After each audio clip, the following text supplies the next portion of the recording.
این تبسم بنده مسلمان به طرف برادران و مسلمانش صدقه هست، حسنه هست، خیرات هست. این لبار الله به خاطر چی داده؟ به خاطر که به طرف برادران و مسلمانمان تبسم بکنیم. وقتی ملاقات میکنیم با بندگان خدا، با برادران و مسلمانمان، تبسم بکنیم به طرفشان. نگاه پر از مهر و محبت،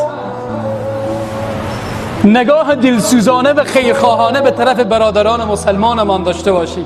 الله این نگاه را خیلی دوست دارد، نگاهی که من و تو به طرف برادران مسلمانمان از خوبی و خیرخواهی میکنیم. الله این تبسم و این لبخند را خیلی دوست دارد که به طرف برادران مسلمانمان از عشق و محبت و مهرورزی میکنیم.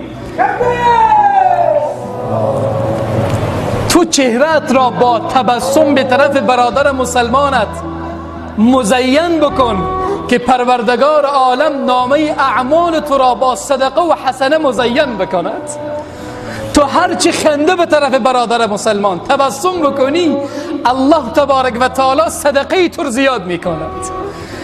خداوند دوست دارد که من و تو با همدیگر محبت بکنیم، من و تو همدیگر را دوست داشته باشیم، من و تو قدر همدیگر را بدانیم، من و تو با همدیگر مهربان باشیم. مهربان، مهرورزی، کمال محبت با برادران مسلمان ما، با قلب پر از محبت نگاه خود را به طرف برادران عزیز خود بکنی. قلبی که خالی از کینه، قلبی که خالی از کدورت، بغض، حسادت به طرف برادر مسلمان خود میکنیم با تبسم. رسول الله صلی الله علیه و سلم هیچ وقت بدون تبسم نگاهی به طرف صحابه نمی کرده. از ما چیزی کم نمی شود. این یک تجارت معنوی است، بدون کدام زحمت.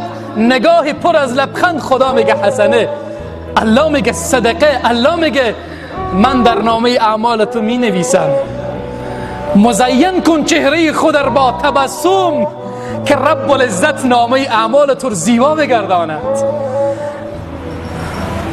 یک تبسمی، یک مهرورزی، یک محبتی، یک نگاهی، الله میگه من این نگاه را خیلی دوست دارم. بیم قدر هم دیگر را بدانیم. از من و تو غیر از خوبی هیچی نمیماند. مهربانی ها میماند، خوبی ها میماند. قدر هم دیگر را بدانیم که حد اقل بعد از که من و تو رفتیم به سرای آخرت، چند نفر باشن به حق من و تو دعای خیر بکنن. خدا فلانی را بیامرزد، چه انسان مهربانی بود، چه انسان خوبی بود. از خود خوبی ها رو به جا بگذاریم، از خود مهربانی ها و گذشته رو به جا بگذاریم و قدر همدیگر را پیش از اینکه از دنیا بریم بدانیم.